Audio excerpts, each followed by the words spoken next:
La parole, le pain quotidien, le pain quotidien que le Seigneur te donne aujourd'hui en esprit. Et c'est ça qui fait que tu traverses.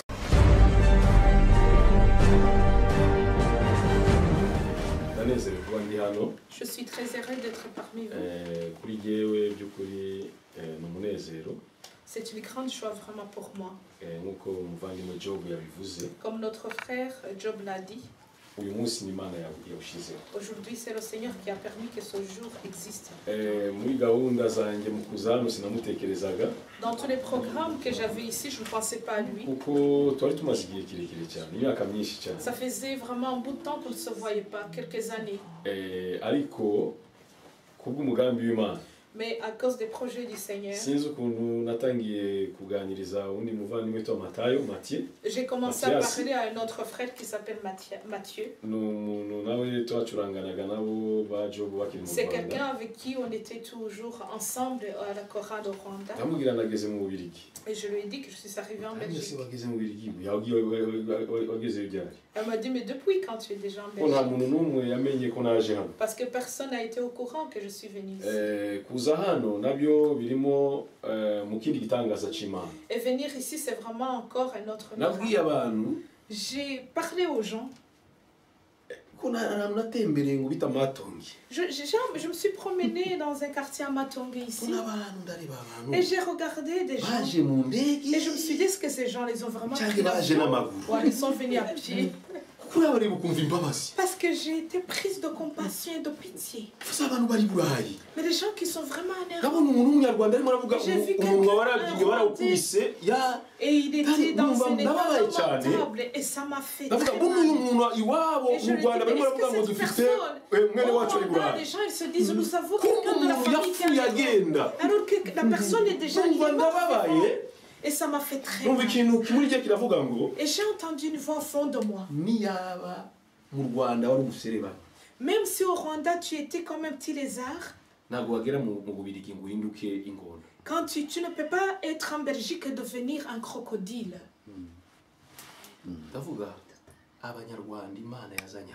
Tous les Rwandais que Dieu a amenés ici, il ne les a pas amenés pour de simples raisons. Il les a amenés ici pour qu'ils changent les autochtones belges et ailleurs. Que Dieu soit loué. Je vais vous parler un peu de mots sur le travail que le Seigneur nous a donné en chemin. Nous avons eu ce travail de transformer les gens en disciples. Et maintenant nous sommes vraiment très loin. Quand je rencontre des gens comme dans une maison comme ça, je suis très heureux. Amen, ça c'est la culture africaine. Depuis des générations de nos ancêtres. Et quand ils étaient tous ensemble, ils s'asseyaient un peu en cercle comme ça. Et chacun voyait l'autre, regardait face à face avec l'autre. Mais quand les Blancs sont venus, ils nous ont mis les chaises.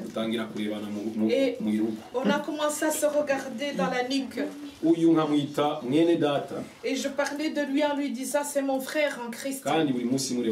Alors que je le garde tous les jours dans la nuque, de derrière. Et ils sont venus. Parce que ce sont des grands docteurs. Ils lisent beaucoup de livres. Mais un Africain, on dit que si tu veux qu'un Africain, tu lui casses la richesse, mets-le dans les livres. Et ils nous ont amenés à la monologue. Alors que nous sommes habitués au dialogue. Et c'est pourquoi maintenant ce qui est appelé église, au lieu que ça monte, ça descend, ça dégringole. Et nous avons fait des sondages depuis 1900. Le chiffre des chrétiens était 33%. Jusqu'en 2013. 100 ans. Et toujours le chiffre est toujours de 33%. Et on a vraiment du travail à faire. On peut voir des églises implantées religieuses ici et là. C'est ces gens-là. Je peux te donner un exemple. Mes parents sont nés au sud du Rwanda. Ma maman a été baptisée là-bas aussi.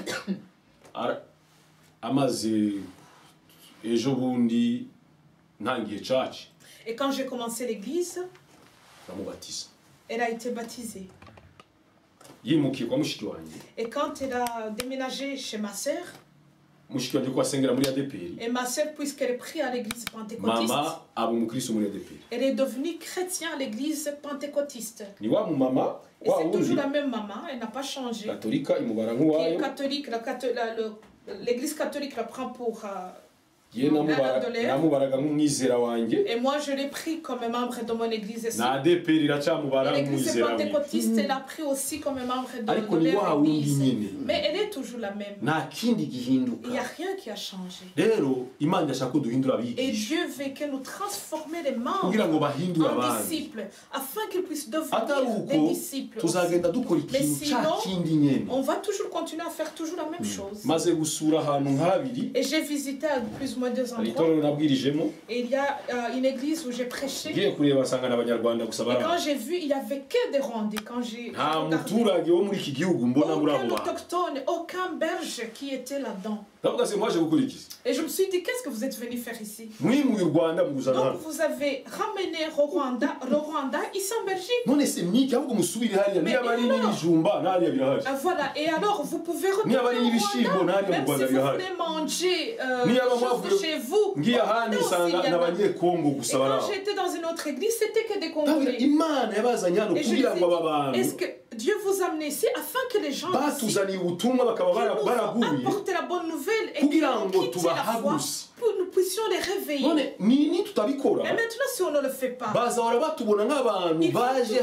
ils vont toujours nous voir comme des gens qui sont venus ici pour juste manger ce qui les appartient, les consommer. Et alors maintenant, proclamons l'évangélisation. Prions pour que au moins le Seigneur nous donne une seule personne, afin que cette personne nous puissions former et que lui aussi puisse aller vers les choses de sa nation. Parce que eux, c'est difficile, nous c'est difficile qu'on puisse avoir accès à eux. Et on va voir en Luc 10.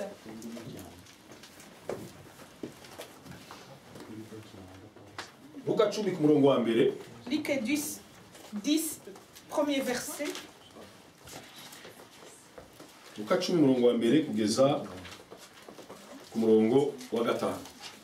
De 1 à 5.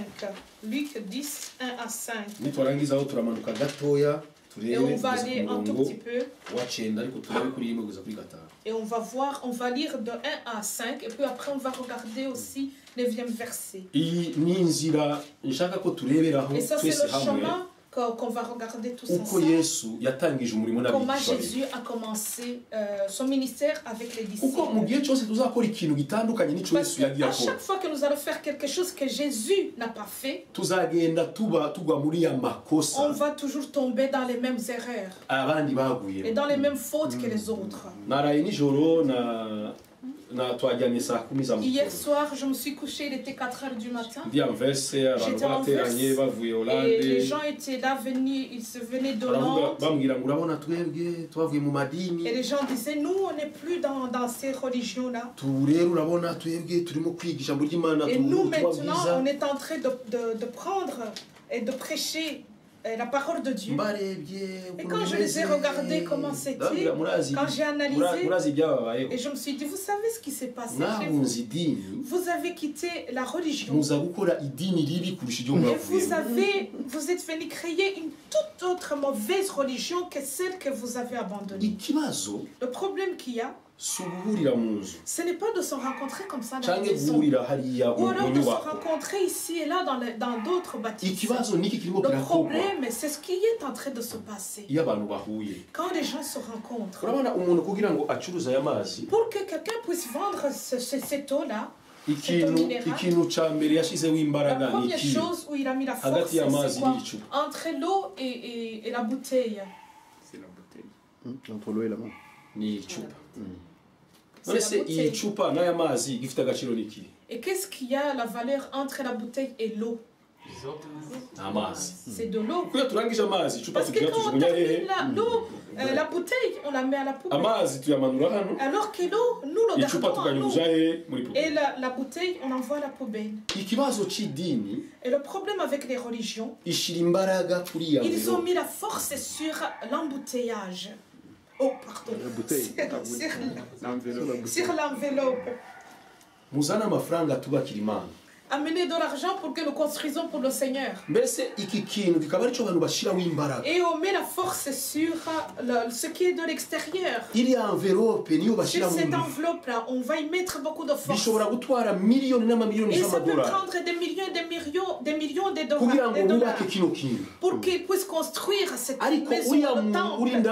Mais ce qui est à l'intérieur, et personne ne prend soin. Et s'il va venir pour dire j'ai faim, j'ai pas pu manger avec mes enfants, on va lui dire qu'est-ce qu'on allait utiliser pour t'aider. On l'a mis dans le bâtiment. Cette personne ne reçoit rien. Et alors ce qui a de la valeur, c'est le bâtiment. Alors que si Jésus venait maintenant là tout de suite, ce qui reste, va rester ici.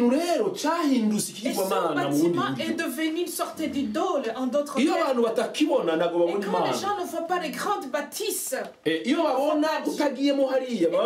tu n'entres pas dans une grande bâtisse de l'église, ils croient que tu n'es pas avec eux. Et moi je vous ai dit, on va voir ce que Jésus a fait et ce qu'il a dit.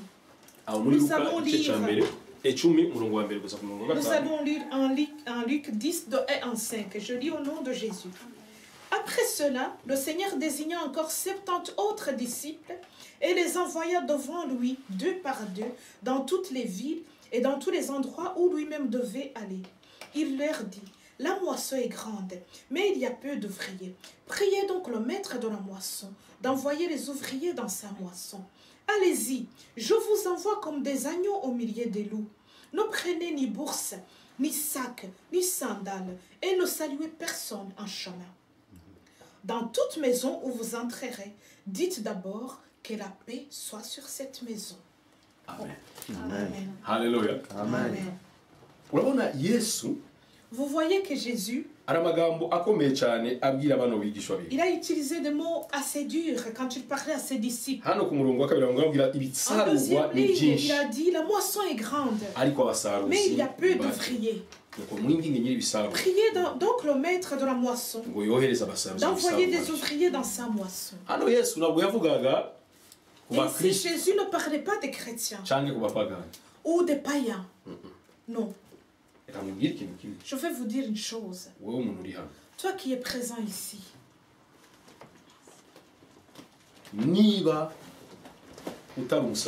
si tu n'es pas un ouvrier dans la moisson, tu es la moisson. Si tu n'es pas un ouvrier dans la moisson, dans le champ, tu es la moisson.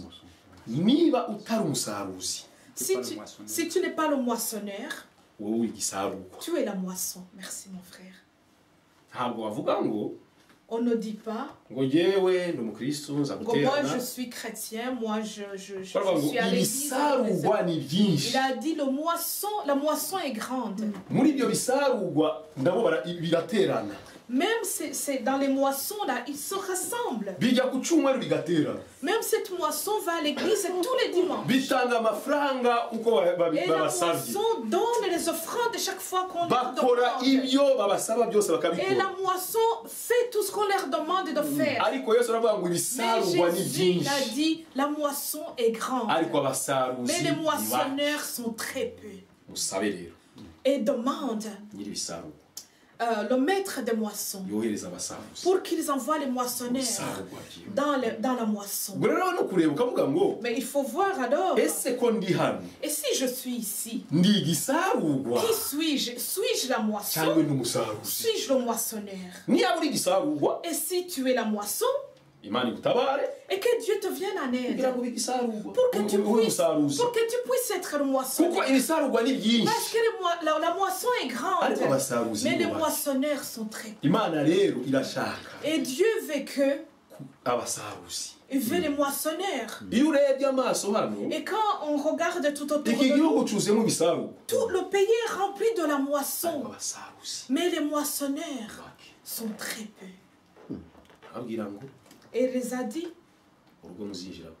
dans chaque maison que vous allez entrer et qui vous reçoivent, proclame la paix, demande la paix.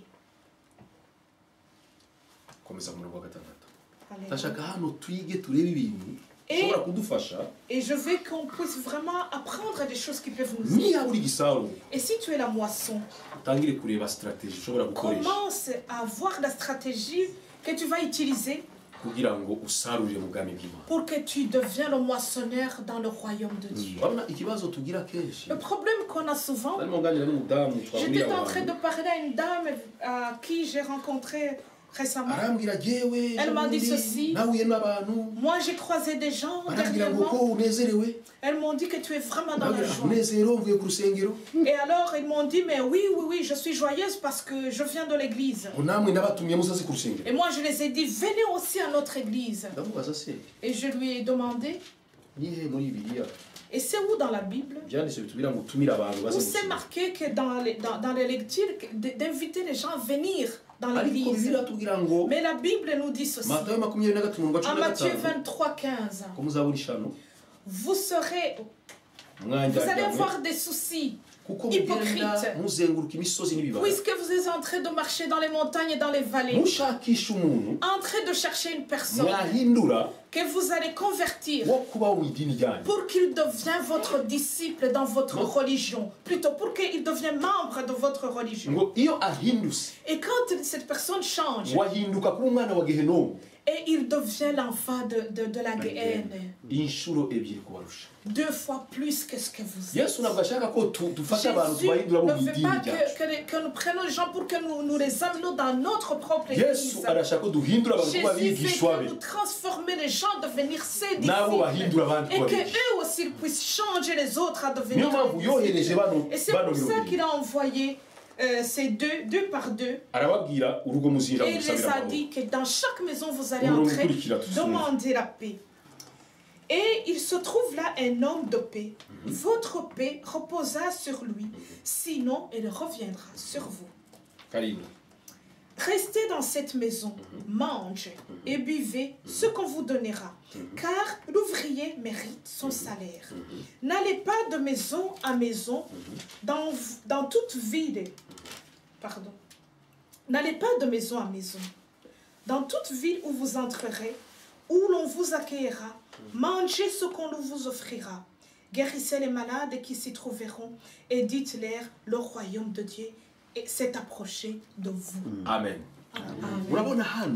Et vous voyez qu'ici, quand on regarde le premier verset jusqu'au 9e verset, jusqu'au même au 8e verset, on ne voit pas ces disciples qui ont été envoyés, qui ont tenté de prêcher.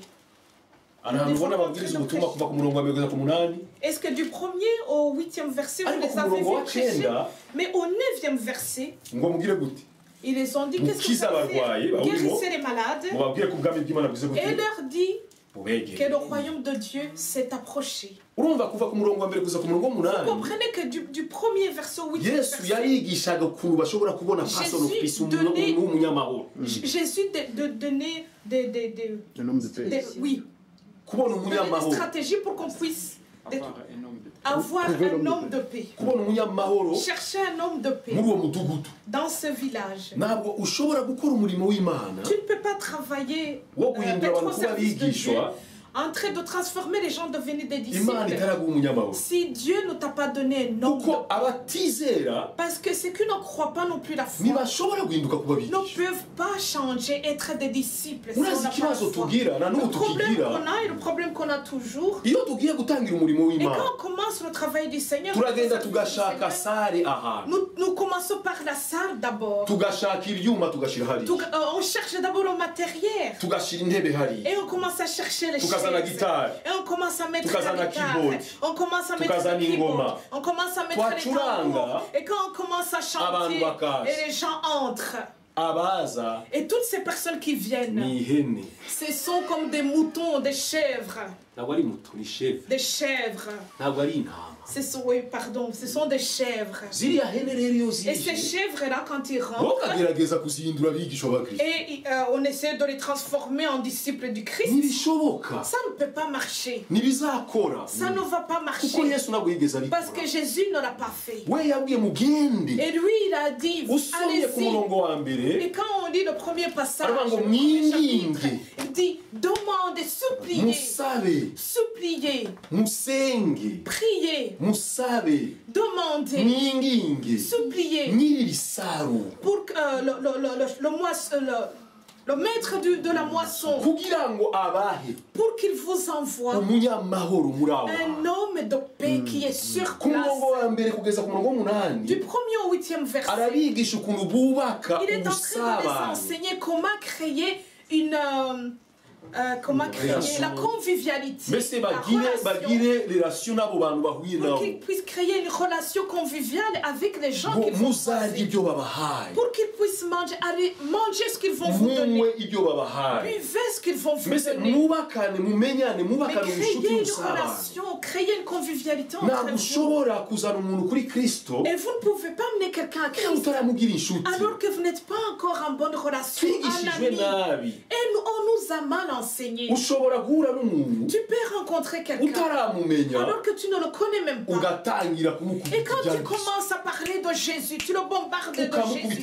Et tu parles de ce qu'il y a dans la lecture. Mais cette personne, mais de quoi est-ce que tu lui parles?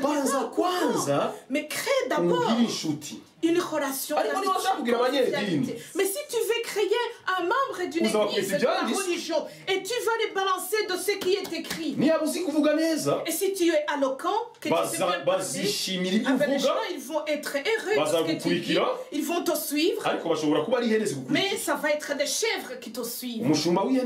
Et quand celui qui s'occupe des chèvres, elle a des gros soucis, il va toujours derrière les chèvres.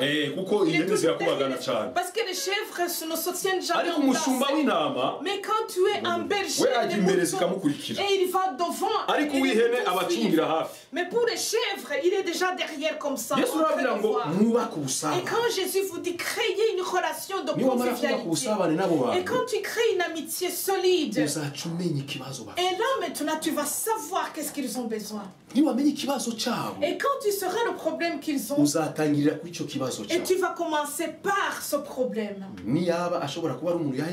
Et si c'est quelqu'un qui a eu des soucis, qui a vécu l'injustice, il ne peut pas te le dire comme ça. Il faut que vous créiez un moment de relation. Il faut que vous créiez des affinités. Même s'il était en train, par exemple, d'avoir des psychosophiscités. Mais quand vous commencez à créer une relation d'amitié, il va commencer à te parler. Mais toi aussi, tu vas voir dans la Bible ce qui est écrit dans la Bible qui correspond au problème qu'il a. Et tu vas commencer à lui parler de ce qu'il a. Et la puissance du Saint-Esprit va travailler à travers cette personne. Et cette personne va être changée.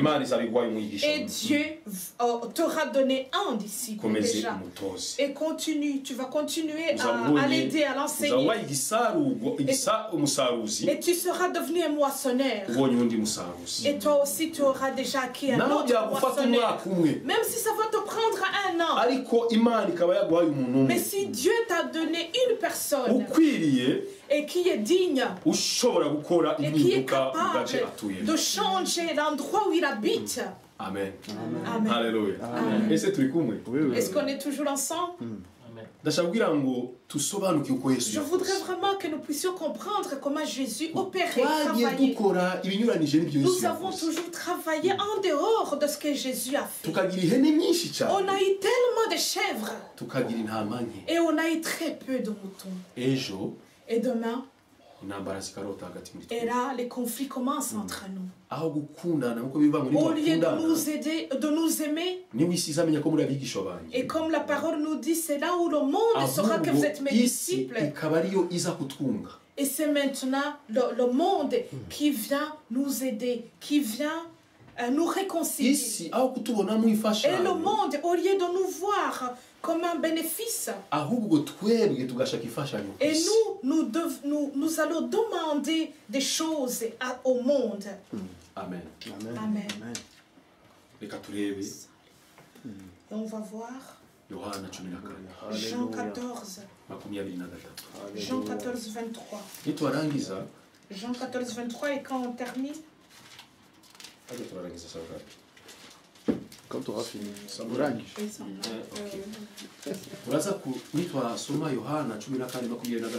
En 14, 23, si on lit ça, nous allons comprendre ce que Jésus a dit. Et on va voir tous ensemble 5 choses qui puissent aider, qui peuvent aider, qui peuvent te montrer si tu es le disciple, un vrai disciple de Jésus. Là, on est en train de parler du disciple de Jésus. Et c'est lui que Jésus a laissé dans le monde, afin qu'il puisse impacter et apporter le changement dans le monde. Il n'avait pas d'organisation structurale en tant que telle. Il n'avait pas d'argent. Et il n'avait même pas un grand dirigeant devant eux. Il n'avait même pas vraiment une force humaine.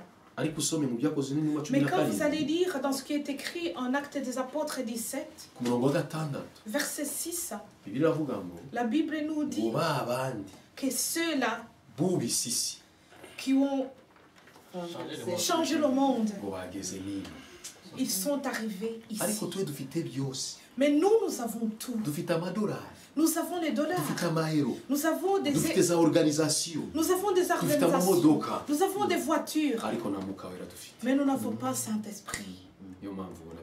Et c'est pour ça que c'est compliqué pour nous maintenant.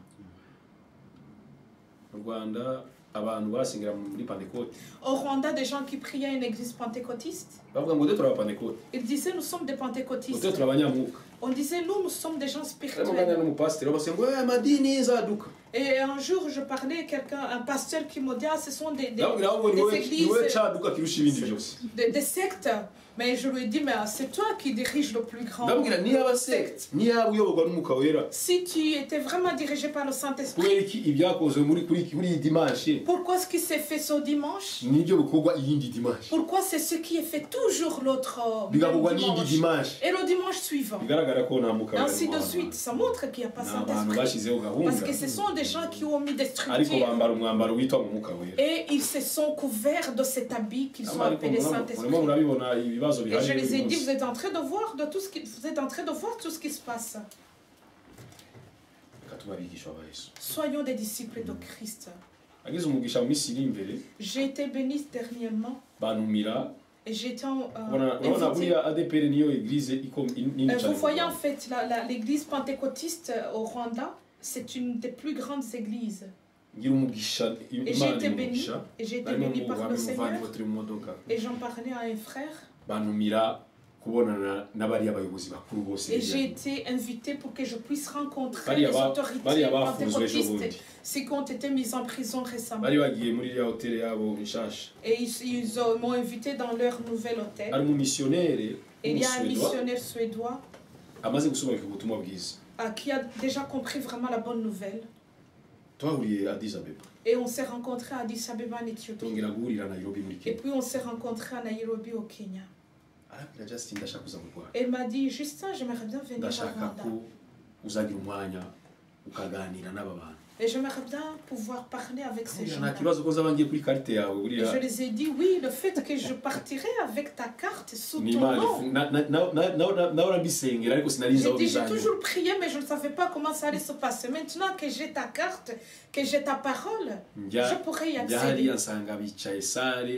Et j'ai été dans cet internat, et il y avait vraiment beaucoup des autorités pentecôtistes qui étaient là. Et ils allaient commencer leur radio. Et j'ai commencé à les enseigner de ce que je suis en train de vous dire maintenant. Et je les ai parlé de cette chose, d'enseigner cette chose, qui peuvent faire un mouvement pour créer et faire des disciples. Et puis ça a été des grands soucis, et quand tu es en train de parler de ce qui est écrit, la religion n'existe plus. La religion n'existe plus. Et les gens, ils vont commencer à me poser des questions. Est-ce que tu es en train de dire, ça vient d'où ça? Et je les ai dit, on va aller petit à petit, vous allez comprendre. Et ça a été vraiment des gros soucis. Parce qu'ils n'ont pas pu comprendre ce que je disais. Parce qu'eux, ils ont des rites religieux. Ils avaient même mis les pancartes de nom, le bishop, le révérend. Moi, je les ai dit, d'abord pour commencer, le mot révérend. Quand on regarde dans la Bible en psaume, 111, verset 9, il est écrit que le révérend, c'est le nom de Dieu. Elle m'a dit, ah bon, c'est le nom de Dieu? Je lui ai dit, mais oui, alors tu l'as accepté alors que tu ne sais pas ce que ça veut dire. On te l'a donné, tu ne sais pas ce que ça veut dire. Et ça commence à être des grosses. Mais ce que je ne comprenais pas, ce que la parole de Dieu est. Ils m'ont posé la question, ce qui est écrit en Éphésiens 4, verset 11. Qu'est-ce que tu en penses? Je les ai dit, lisez et on va voir ce qui est écrit. Et c'est marqué, il a donné à certains d'être disciples. Et des autres prophètes. Et d'autres apôtres, évangélistes. Et les autres apôtres. Et des autres les docteurs et les pasteurs.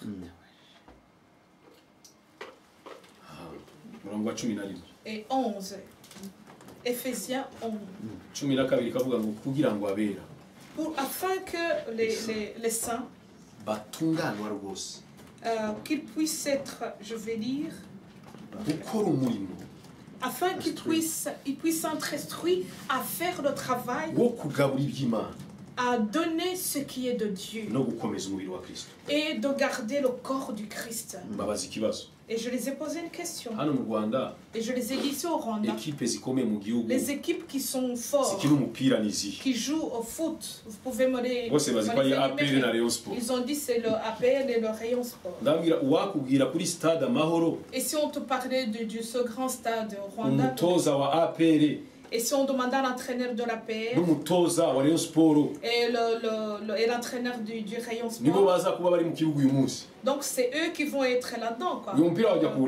Est-ce que tu vas vraiment aller regarder son match?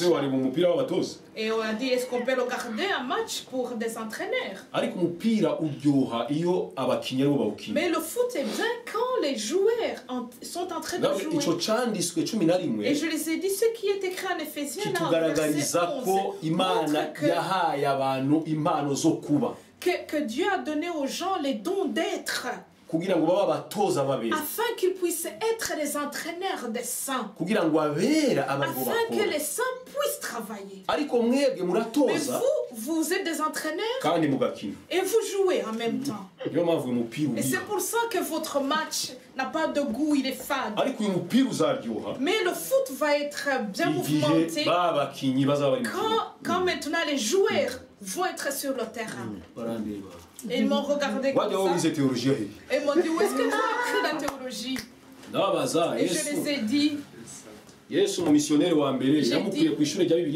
dit, est-ce que le premier disciple de Jésus, il a été le chercher à l'école biblique? Elle m'a dit, quel missionnaire tu parles? J'ai dit, moi ce que je sais, le premier Jésus l'a appris, il était près des cimetières. Marc 5, on nous dit que Jésus a rencontré quelqu'un, il était dans les cimetières, là où il y avait et il était enchaîné. Et quand il a croisé Jésus, il l'a guéri. Et cette personne a dit à Jésus, je te suivrai Seigneur partout où tu iras. Et Jésus lui a dit, retourne dans ton village. Et cette personne a croisé Jésus une seule fois. Mais puisqu'il a entendu ce que Jésus lui a dit, et cette personne est tout de suite repartie. En Décapole, c'est une grande région qui avait 10 villes. Et cette personne a été prêchée dans 10 villes alors qu'il avait croisé Jésus une seule fois. Mais ce qui nous montre, ce que Jésus cherche, c'est que nous cherchons la moisson, afin que la moisson devienne moissonneur. Mais vous cherchez des membres. Et je lui dis que dans la Bible, il y a les membres et il y a les disciples. Et ce que Jésus a fait, c'est qu'il a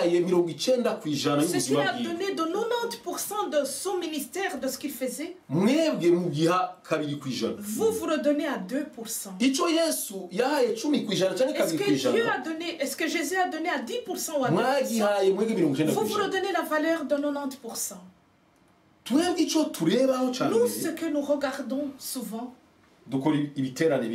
on fait des grandes croisades, des grands concerts, des grands miracles. Et toutes ces choses fait qu'on est connu. C'est ce qui nous donne une renommée. Et si c'est en Belgique, il y avait quelqu'un qui chassait les démons, ou alors qui prophétise pour les gens, cette personne est tout de suite connue. Et c'est ça que les gens attendent et cherchent. Mais ce n'est pas ce que notre Seigneur Jésus souhaite. Jésus a pris les 12 disciples et il a pris toute sa vie et les a mis dans les 12 disciples, afin que quand il aura fini son chemin, qu'il y ait encore d'autres Jésus qui travaille comme lui, il le faisait. Et je vous parle ici, au Rwanda, on a deux catégories d'arbres. Il y a des grands arbres de façon baobab. Il y a c'est vraiment le baobab, ça. Et cette personne cherche à venir vers le baobab pour qu'il puisse y abriter, avoir le vent, qu'il puisse y abriter et qu'il se sente bien. Mais cet arbre, et quand il y a le vent qui vient et qui déracine, notre vie est finie. Et il y a une autre arbre qui est le bambou. Et le bambou, quand il monte, et il monte toujours avec des petits bambous autour. Des petits rejetons de bambou autour. Il monte toujours. Et quand tu coupes le bambou, le grand bambou, on ne sait pas si on l'a déjà coupé en fait. Parce qu'il y a d'autres petits bambous qui ont déjà poussé. Il y a d'autres jeunes pousses. Et c'est comme ça que Jésus a travaillé. Comme un bon entraîneur. Et il montait toujours les autres. Quand il a croisé les 12, il les a envoyés seuls. Et il n'était pas avec eux. Et ils sont partis. Ils ont ramené d'autres. Et il a choisi encore d'autres. 72 de ce qu'on est en train de lire. Et quand eux aussi ils ont terminé. Et Jésus ne les a pas envoyés en même temps que les 12. Il n'est pas parti avec eux. Il les a donné tout le pouvoir et toute l'autorité. Et il les a envoyés tous seuls.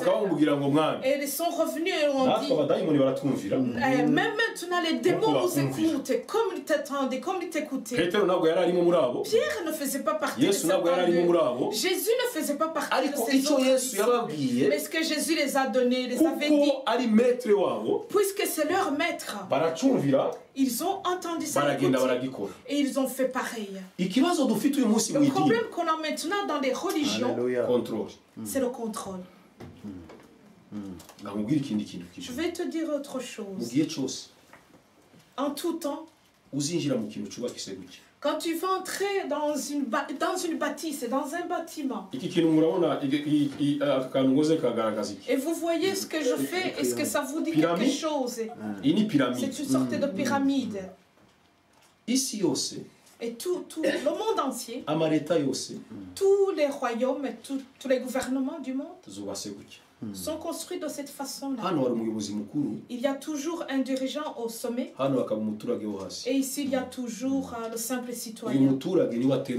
Et ce citoyen, c'est lui qui relève. Et quand le citoyen, le petit citoyen est malade, je ne sais pas si ce qui se passe ici, je donne un exemple de ce qui se passe chez nous, mais c'est peut-être, je ne maîtrise pas beaucoup. Je ne maîtrise pas beaucoup, ça fait que 10 jours, je ne maîtrise pas encore. Et celui qui est au sommet, quand il tombe malade, même si c'est un petit rhume, il va se faire soigner à l'étranger, en Amérique ou en Europe. Et c'est lui qui a donné son argent, qui a payé ses impôts. Il n'arrive même pas à soigner son petit rhume. Tous les gouvernements sont construits de cette façon-là. Et la religion, on peut appeler ça comme ça, une religion. Et quand la religion est venue, il a construit de la même manière. Le représentant légal, vice-représentant, secrétaire général, trésorier national, régional, jusqu'au petit membre de l'église. Et ce petit, c'est à lui qu'on dit donne, tu seras béni. Et quand il donne et qu'il n'a pas de bénédiction, celui qui est en haut, le représentant légal, et quand il va à Alabama Beach pour juste en vacances, et celui qui est en bas qui a donné, il n'a même pas de quoi s'acheter un petit savon. Et ça, ce n'est pas Dieu qui a créé ça. C'est l'œuvre de l'homme. C'est l'œuvre de l'homme. Et en tout temps que tu seras dans quelque chose qui est construit de cette façon-là, ne te pose pas la question, tu n'es pas dans le royaume de Dieu. Parce que le royaume de Dieu, Jésus, il renverse la pyramide. Alléluia.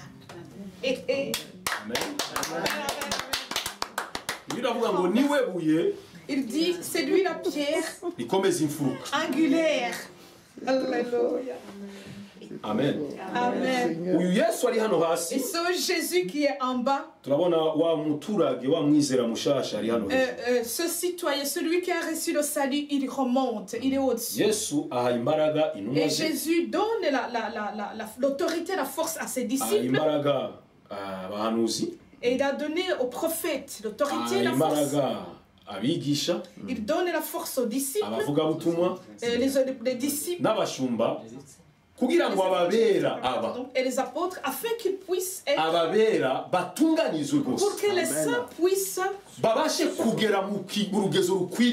qu'ils puissent arriver à leur niveau, au niveau du Christ.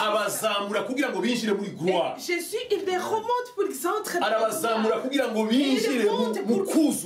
il les élève pour qu'ils puissent être remplis de la divinité.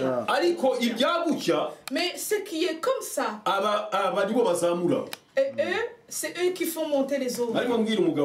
J'étais en train de parler à un homme qui était avec moi et je lui ai dit, quand l'église a commencé, c'était une famille.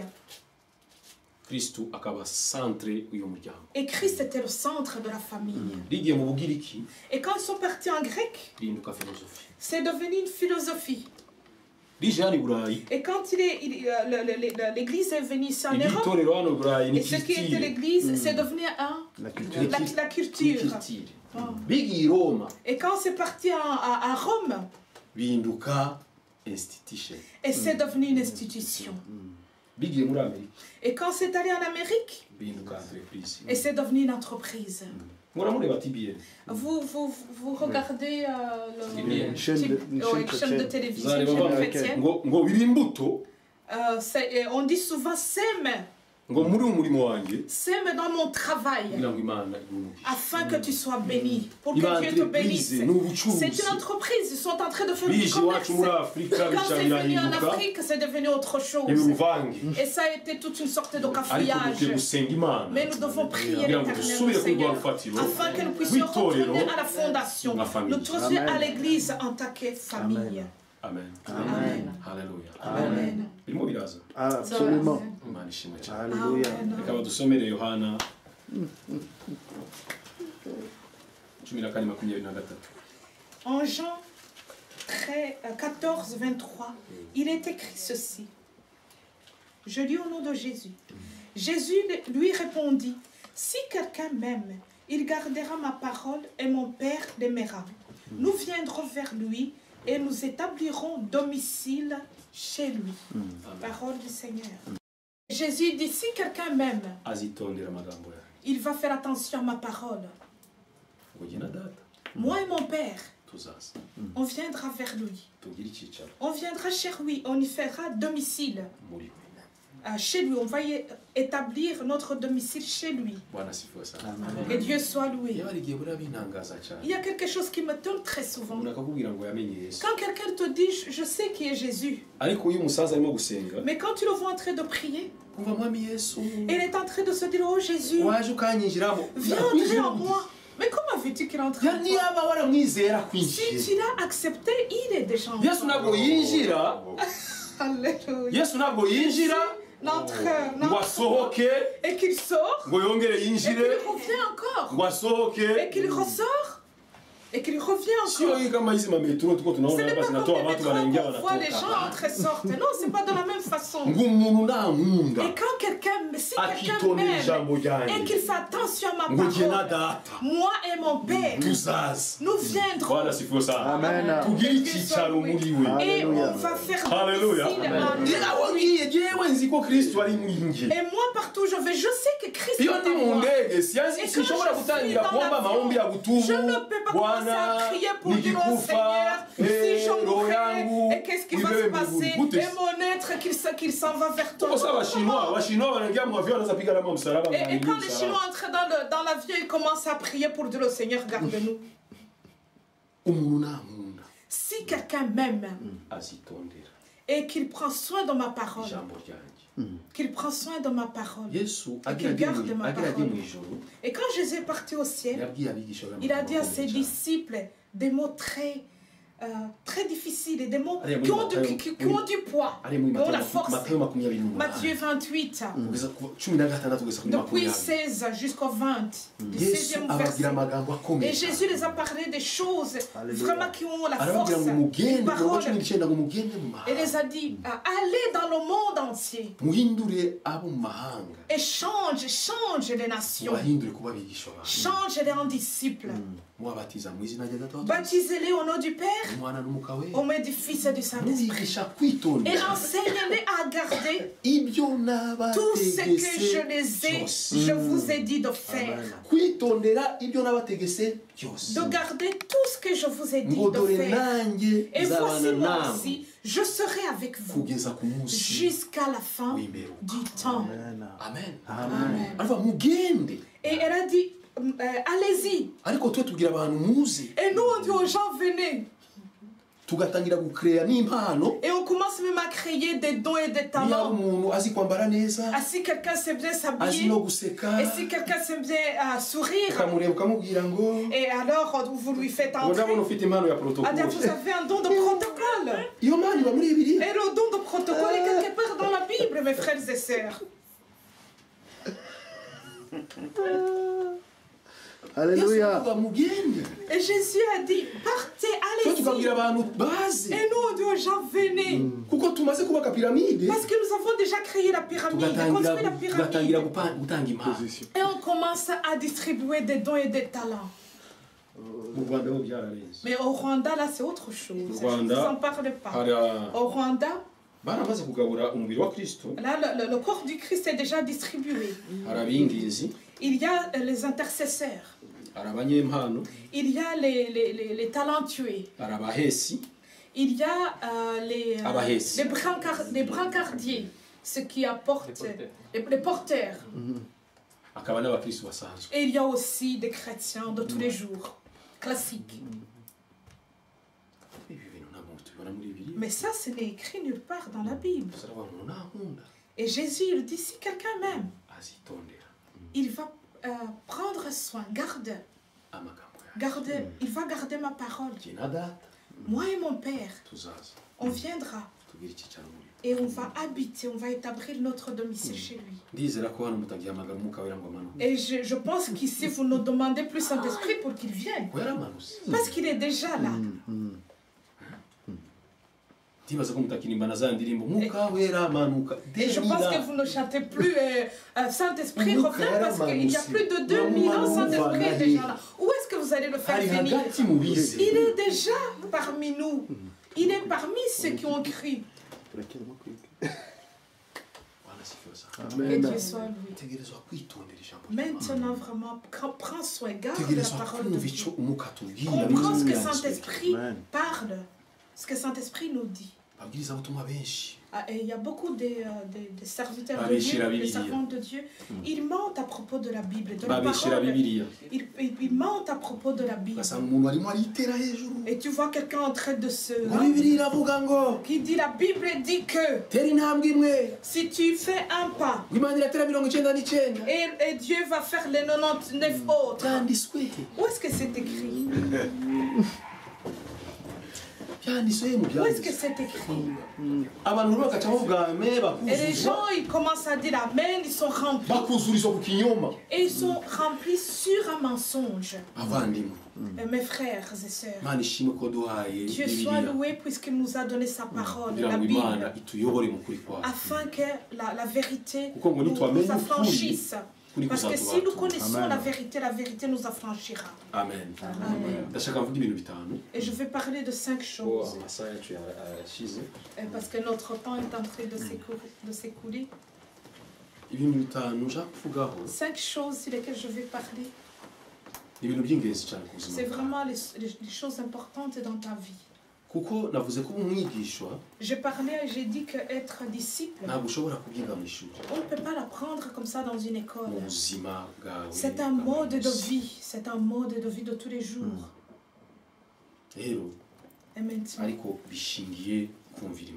mais ça part du principe d'écouter ce que le Seigneur nous dit. La religion a enseigné l'intelligence, a donné l'intelligence, mais n'a pas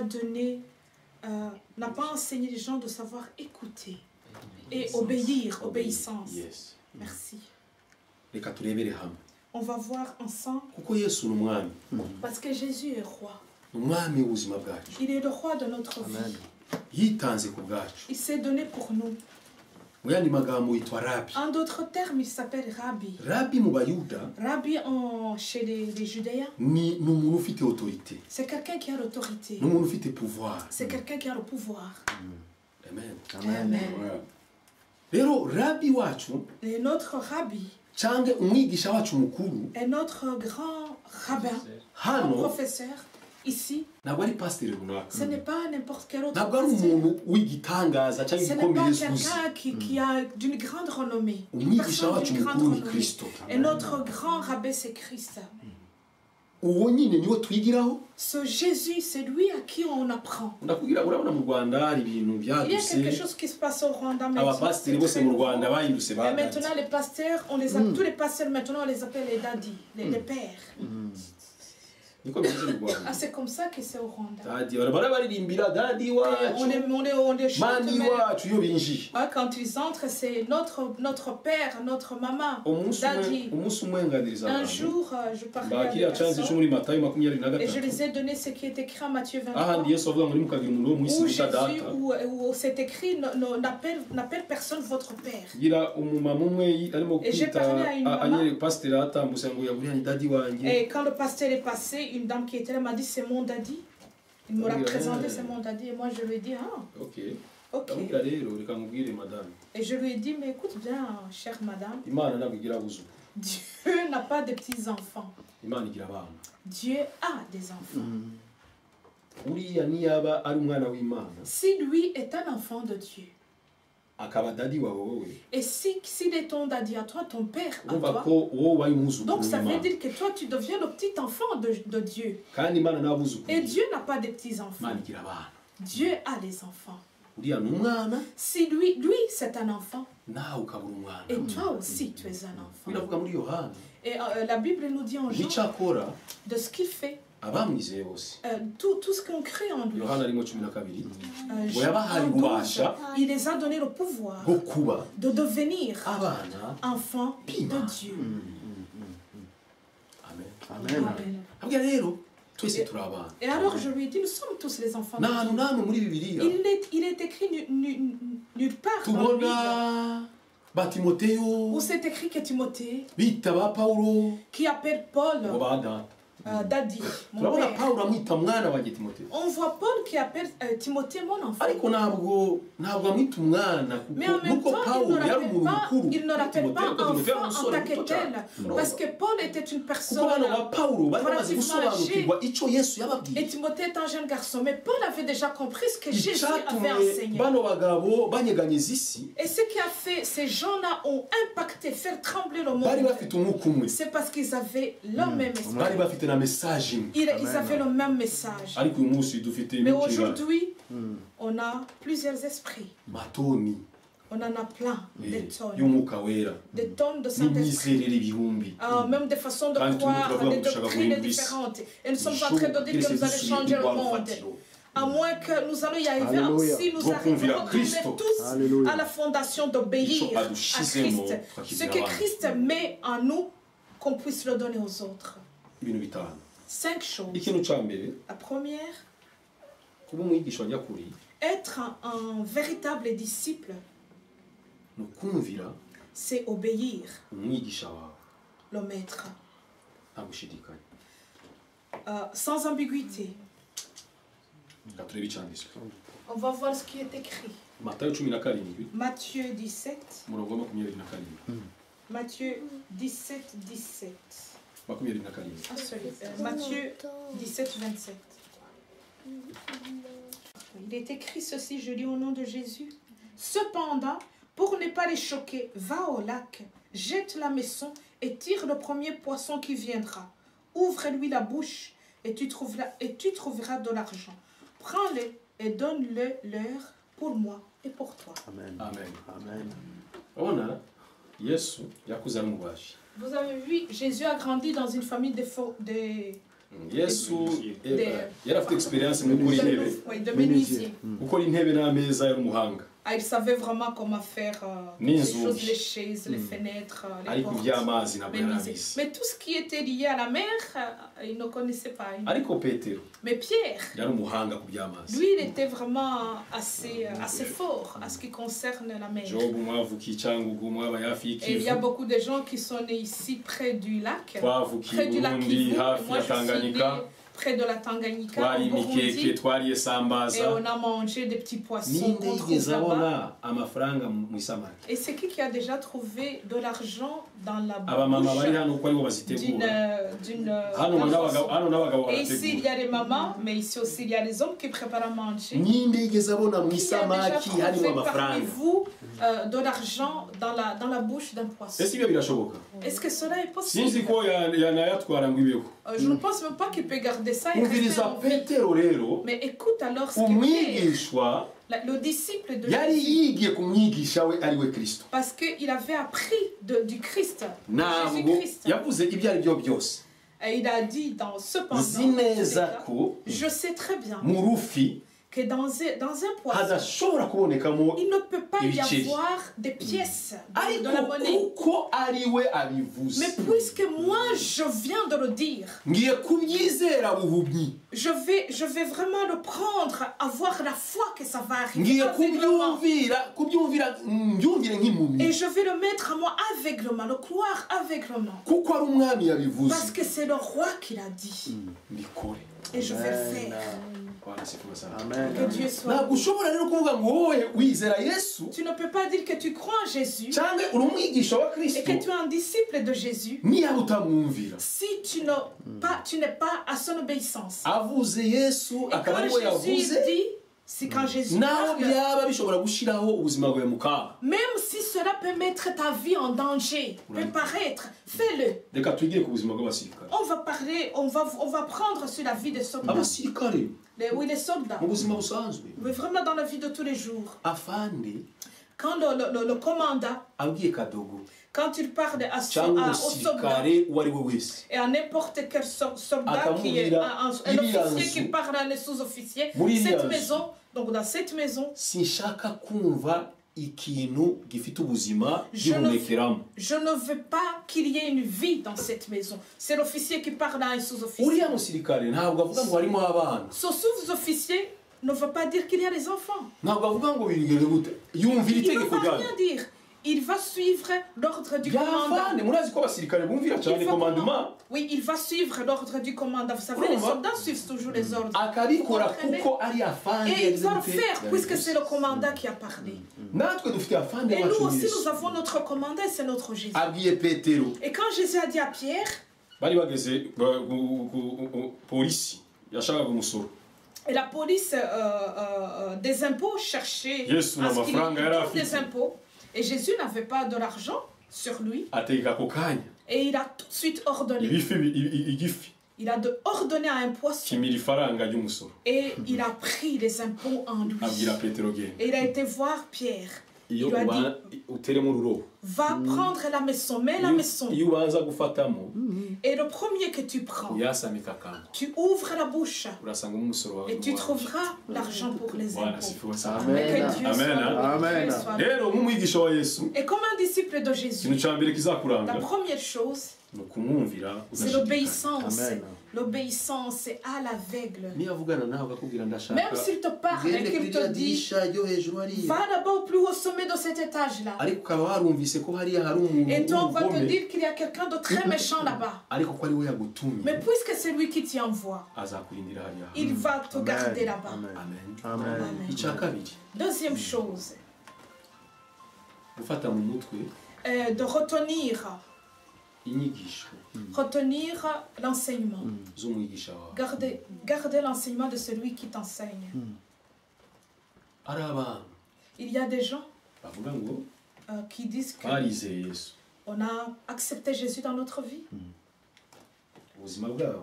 Et leur vie, ils pensent à la Bible. Quand juste au moment où il y a un moment de culte, ils se demandent où est-ce que j'ai déposé ma Bible. On se rappelle que tu l'as déposé quelque part sur la table. Mais déjà l'enfant l'a déjà déplacé en fait et tu n'es pas au courant. Et quand il voit sa Bible, et quand on cherche en Matthieu, et lui il commence par le début, la Genèse. Est-ce que vous comprenez vraiment? Est-ce que vraiment tu es un disciple de Jésus-Christ? Si tu ne retiens pas ces enseignements. Mais franchement, moi j'ai déjà conduit la voiture depuis très longtemps. Mais quand je suis arrivé ici avec vos autoroutes, pour que je puisse y conduire, il me faut que je puisse apprendre la loi pour conduire ici. Et on dit qu'on est les voyageurs qui vont vers le royaume de Dieu dans le ciel. Et on ne connaît pas le code de la route qui nous amène là-bas. Et on ne connaît même pas la constitution du royaume. Est-ce que vraiment ça a un sens? On ne se trompe pas. Pour devenir un bon disciple, on doit garder les enseignements de notre maître en tête, de les garder en nous. De les garder en nous. Quand on faisait les études il y a quelques années, et ça arrivait que l'élève soit vraiment bien battu comme il faut. Même au Rwanda pour le moment il n'est pas fouetté, vous allez fouetter. Et ici encore en Europe, mais oui, même les enfants ici marchent avec les téléphones, le numéro de téléphone de la police en poche.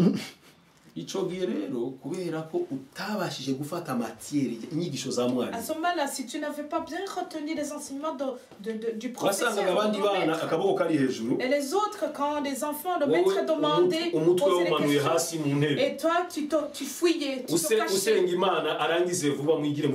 Et toi, il disait, ah oui, je prie pour que... Mais tous les élèves, et là, ils étaient très heureux de mettre la main en haut. Et nous aussi, comme les disciples de Jésus-Christ, il est vraiment très important de garder ces enseignements et de les faire habiter en nous. Jean 15, 17. Ah, j'ai dit 17. 15. J'ai pas bien compris. Il est marqué ceci. Je lis au nom de Jésus. Si vous demeurez en moi et que mes paroles demeurent en vous, vous demanderez ce que vous voudrez et cela vous sera accordé. Amen. Si vous demeurez en moi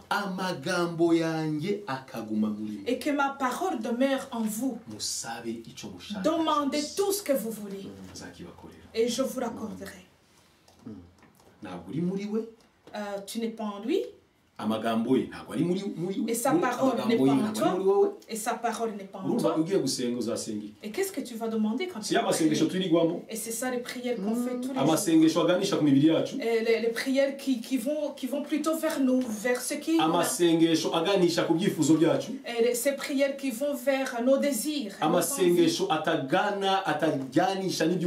Et les prières qui ne vont rien avoir qui n'ont rien à voir avec le royaume de Dieu. Amen. Il y a deux rachetés qui ont allé prier. Et puisqu'ils n'avaient pas la parole en eux, ils ont commencé à prier pour les choses de tous les jours. Et en même temps, ils n'étaient même pas en Christ. Et ils ont commencé à prier. Et puis Dieu a regardé ce qui était en train de se passer. Et quand Dieu a vu ce qui se passait dans son cœur, dans le cœur d'un d'entre eux, et d'ailleurs un n'aimait pas vraiment Dieu. Et Dieu lui a dit, vous êtes deux. Que veux-tu que je fasse pour toi? Vous êtes deux. Afin que ce que je vais faire pour toi, pour ton frère, je vais le faire 2 fois, en double. Parce qu'il n'était pas disciple, hein? Et il n'aime pas Dieu. Et il n'aime pas ses frères et sœurs. Mais des fois, les gens vraiment vivent une vie d'hypocrisie. Ils sont ensemble, ils prient ensemble, il n'y a rien. Mais dans le cœur, il n'y a rien, ne s'acceptent pas. Et la Bible nous dit qu'ils étaient tous ensemble, ils avaient le même cœur. Et ils mettaient tous leurs biens ensemble. Et jour après jour, Dieu augmentait les bénédictions, il augmentait les témoignages, il augmentait les croyants. Ils ont regardé ce type-là, ce brigand. Si je demande une voiture, il va en avoir 2. Et si je demande une maison, il va en avoir 2. Et qu'est-ce que je peux demander pour que moi je puisse, pour que lui aussi il en ait 2, afin que je puisse continuer à dominer sur lui. Et puis il a dit, Dieu, si tu le veux, si c'est ta volonté, tu peux juste me casser un œil. Enlève-moi un œil. Et pour que son frère, qu'on enlève les 2 yeux. Parce que Dieu avait demandé, ce que tu vas demander, je vais le doubler pour ton frère. Et voilà la vie de beaucoup de gens dans des églises. Mais Jésus nous dit, si vous demeurez en moi et que ma parole demeure en vous, demandez tout ce que vous voulez et je vous l'accorderai. Amen. Amen. Et laissez-nous alors vraiment restons en Christ. Et chaque fois que nous prions, et on va voir qu'on va prier en esprit et en parole de Dieu. J'ai déjà fait quelques recherches sur la parole qui a été dite par Paul, où il disait ma prière. Et là, je cherche vraiment cette prière. Et j'ai regardé dans la Bible, j'ai vraiment fait le tour. Et je n'ai trouvé nulle part où ces deux hommes-là ont prié. Où ils priaient pour leur désir dans ce monde, de ce qu'ils avaient besoin dans ce monde. Il demandait, il priait pour qu'ils puissent recevoir la grandeur, pour qu'ils puissent recevoir l'amour de Dieu. Et il demandait même que leur amour puisse avoir la sagesse et l'intelligence. Tout ils priaient en esprit. Et quand tu es en train de parler des gens de ce qui est de l'esprit, ils ne comprennent pas très bien. Dernièrement, je parlais aux gens. Et on parlait de notre Père. Et on parlait que ton règne vienne. Et c'est ce que dit la Bible. Et donnez-nous notre pain de ce jour. Et le pain de ce jour, c'est quoi ce pain de ce jour? Ce sont des hamburgers qu'on a ici. Et ce sont des haricots rouges qu'on consomme au Rwanda, qu'on aime tant. Et beaucoup de gens disent que ce sont ces haricots rouges. Mais moi, je me dis que ce sont des enfants. Un jour, j'ai arrêté le pasteur. Et je lui ai dit, parce que moi aussi, je travaille dans la rue. Et j'ai arrêté un pasteur là-bas. Et je lui ai dit, ce pain quotidien que la Bible parle, c'est quoi? Il avait un cure-dent entre ses dents. Et il m'a dit, mais c'est ça que je viens de manger. Et ça m'a fait très mal au cœur. Puisque les disciples de Jésus n'ont pas demandé comment chercher la nourriture de ce monde. A dit, apprends-nous à prier. Et quand tu regardes un peu plus bas, et délivre-nous du mal. Ne nous laisse pas tenter. Et c'est ça en fait, c'est haricots et tout ce que nous mangeons, c'est ça qui peut nous amener à la tentation. Mais la parole, le pain quotidien, que le Seigneur te donne aujourd'hui en esprit. Et c'est ça qui fait que tu traverses. Et quand on lit la Bible, c'est ce qui est écrit. Ça, c'est le logos en grec. Et ce logos, et quand Dieu le transforme en réma, il devient la vie. Et j'étais en train de lire Jean 5. Et là, j'étais en train de parler. Et quand Jésus a pris le Seigneur a pris Jean 5, il a dit, après cela, il y a eu des moments, de temps de fête. Ce qui est écrit est sorti de ce qui est écrit, quoi, des Écritures. Et c'est devenu Réma, c'est devenu ma vie. Mais quelqu'un d'autre peut le lire. Et que ça peut être le logos, l'Écriture. Mais moi, puisque le Seigneur me l'a donné, il est devenu Réma, c'est devenu ma vie. Si vous demeurez en moi, mon Réma, si mon Réma demeure en vous, tout ce que vous demanderez vous sera accordé. Et vous l'aurez. Amen. Troisième chose, comprendre et accepter.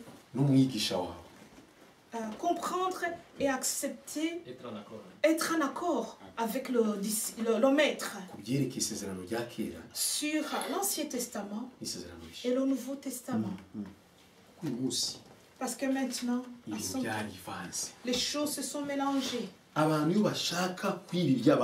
Et quand les gens veulent voler ce qui est des autres, et dans toutes ces religions qu'on voit ici et là, ils utilisent l'Ancien Testament. Et donne ton Isaac.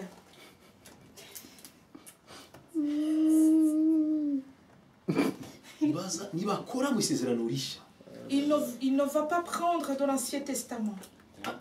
Plutôt, il ne va pas chercher de Nouveau Testament.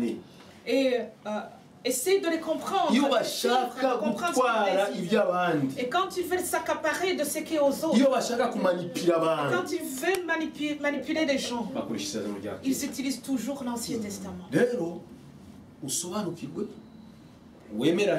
Et je vous dis, comprends et sois en accord avec ton maître, avec ton roi, de ce qui est dans l'Ancien Testament et de ce qui est du Nouveau Testament. Parce que l'Ancien Testament, Jésus a dit, il est écrit ceci, et moi je vous dis cela.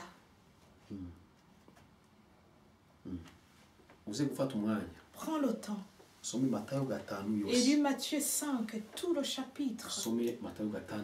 Et Matthieu 6 aussi. Et tu vas comprendre ce que Jésus parlait à propos de l'Ancien Testament. Parce que toi, ce que tu dois apprendre et accepter, et toi, tu dois comprendre et suivre ton maître, le rabbi. Ce que le rabbi dit, tu dois le faire. Quatrième chose. Imiter. Imiter le maître en toutes choses. On va voir ce qui est écrit. Matthieu 14, 28.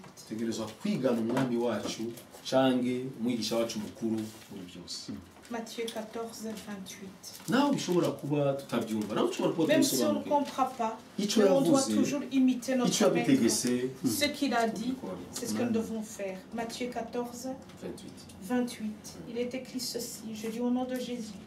Pierre lui répondit, Seigneur, si c'est toi, ordonne-moi d'aller vers toi sur l'eau. Et quand Pierre a vu Jésus en train de marcher sur l'eau, mais son père, même le père de Pierre, a été un pêcheur, mais il n'a jamais vu quelqu'un marcher sur l'eau. Et même les membres de sa famille, ce sont des gens qui habitaient près de la mer. Mais il n'avait jamais vu quelqu'un qui marchait sur les eaux. Et il a vu quelqu'un qui était en train de marcher sur les eaux. La parole nous dit, les Écritures nous disent, il a dit, Roi, Seigneur, si c'est toi, si c'est vraiment toi Jésus, si c'est toi mon rabbi que je connais, accepte que moi je puisse faire, que je puisse marcher, que je puisse marcher sur les eaux. Et Pierre, il a commencé à marcher sur les eaux. Et Pierre, quand il a marché, il s'est senti confortable. Et quand il a regardé en dessous, et quand il a enlevé ses yeux du rabbi, il a commencé à s'enfoncer. Et quand il a commencé à s'enfoncer, le rabbi l'a relevé. Alléluia. Et comme les disciples de Jésus-Christ, imitez notre Seigneur en toutes choses. Et la cinquième chose qui est la dernière, mettre ensemble. Mettre les disciples dans une même école. Dans l'école de ton disciple. Rassembler les autres disciples dans l'école du maître. Que Dieu soit loué. Alléluia. Alléluia. Rassembler tous les autres disciples dans l'école du maître, de ton maître. Et ça, c'est quelque chose qui est difficile pour nous maintenant. Ce que nous faisons, et on invite les gens à venir dans nos églises religieuses. Et les gens ont dit, on chante très bien dans notre église. Ah, on a des cultes magnifiques. Ah oui, on a un prédicateur magnifique. Et on commence à inviter les gens à venir nous rejoindre dans nos églises. Mais ici, c'est pour rassembler tous les autres disciples dans l'école du maître. Et si ma sœur puisse m'apprendre à parler français, et si elle peut m'apprendre à parler le français comme elle le parle, ce que je peux faire, je peux lui faire sa publicité. Je peux leur dire, vous qui parlez comme ça le français où c'est difficile, mais il y a quelqu'un qui m'aura enseigné, je l'ai bien appris. Venez vers cette personne. Et c'est comme ça que les disciples de Jésus travaillaient. Et quand on lit dans ce qui est écrit en Jean, et on voit que les disciples de Jean, et quand ils étaient avec Jean, et Jésus a passé par là, et quand Jean a vu Jésus, il a dit, voilà le Fils de Dieu, l'agneau de Dieu. L'agneau de Dieu qui enlève le péché du monde. Et à ce moment, tous les disciples de Jean, ils ont laissé Jean, ils ont suivi Jésus. Ils ont dit, Rabbi, où habites-tu? Est-ce qu'il les a amenés à l'église? Où est-ce qu'il les a amenés? Il les a amenés chez lui, là où il habitait, là où il logeait. Et il a passé toute la journée jusqu'à la nuit. Et quand ils ont quitté ces endroits, ils ont commencé à s'éparpiller. Ils ont commencé à parler ici et là. Jusqu'à ce qu'ils sont arrivés à Nathanaël. Et on a parlé à Nathanaël, on a dit, nous avons vu le Messie. Et Nathanaël a dit, mais non. Quelle belle chose qui peut venir de Nazareth. Et Jésus a dit à Nathanaël, j'étais avec toi quand tu étais en dessous de ton arbre là. Et nous, ce que nous devons faire, puisque Jésus a été notre bon maître, c'est à nous aussi d'amener les autres disciples dans l'école de Jésus, afin que nous aussi, afin que lui aussi puisse les changer comme nous aussi nous a changé. Amen. Amen. Alléluia. Amen. Alléluia. Amen. Alléluia. Amen. Lis ce qui est écrit en Matthieu. Prenez le temps de lire en Matthieu. Il y a beaucoup de choses qu'on peut partager. Et là maintenant, quand vous serez à la maison, vous pouvez déjà prendre un note. Vous pouvez lire en Luc 9, de 1 à 6. Et Luc 10, on a déjà lu précédemment. Et regarde encore, revise ce qui a été écrit de Luc. Luc 10, de 1 à 12. On va lire ce qui est écrit en Matthieu 8. 23, 8 à 10. 23, Matthieu 23, 8 à 10. Je lis au nom de Jésus. Il est écrit ceci. Mais vous, ne vous faites pas appeler maître, car un seul est votre maître, c'est le Christ. Et vous êtes tous frères. N'appelez personne sur la terre votre père, car un seul est votre père, celui qui est au ciel. Ne vous faites pas appeler chef, car un seul est votre chef, c'est le Christ. Le plus grand parmi vous sera votre serviteur. Celui qui s'élèvera sera abaissé, et celui qui s'abaissera sera élevé. 14. Amen. Amen. Alléluia. Je suis dans la joie. Parce que ce que le Seigneur a mis sur mon cœur, que je puisse le partager avec vous. J'ai vraiment beaucoup d'enseignements pour comment on peut changer les membres en disciples de Jésus. Ça peut prendre 4 à 5 jours. Et on fait des séminaires. Et on montre les gens ce qu'ils doivent faire. Et le 3e jour, On les envoie. Et on les envoie dans les villages. On les envoie dans les rues. Afin qu'ils puissent commencer à apprendre à s'exercer comme Jésus voulait que ça soit. Et je rends grâce à Dieu pour le temps que vous m'avez accordé afin que je puisse vraiment partager avec vous. Et en même temps, s'il y a une question que tu as dans ton cœur et que tu as besoin de poser la question et que tu n'as pas compris, je suis disponible afin que nous puissions s'entraider. Et que Dieu vous bénisse. Et que Dieu vous aide, nous aide vraiment, afin que nous puissions être des disciples qui écoutent et qui obéissent. Afin que nous aussi nous puissions changer les autres et les amener à être disciples. Amen. Je ne veux pas demander aux gens pour qu'ils se lèvent afin qu'ils reçoivent Jésus comme leur maître sauveur. Parce que ces prières, on les a toujours fait et refait. Et on a transformé les gens en hypocrites. Parce qu'ils sont en train de répéter ce qu'on dit. Mais alors que leur vie n'est pas changée. Et quand on les rencontre, ils sont des gens vraiment très polis. Et quand on se retourne le dos, ils redeviennent ce qu'ils sont réellement. Et ces gens-là, et que Saint-Esprit, il va faire le travail dans le cœur. Parce que la Bible nous dit, personne ne peut venir là où je suis, sauf s'il est envoyé par le Père, afin que moi je puisse le ressusciter le jour. Et c'est qui est écrit dans Révélation, que tous vont être enseignés par Dieu. Et celui qui a entendu ce que dit le Père et qui a gardé sa quique, et il saura où je suis. Et si tu as entendu ce qui est du Père et que tu continues à étudier en profondeur cela, le jour où tu vas arriver au Père, personne ne le saura. Et que Dieu vous bénisse. Amen. Amen.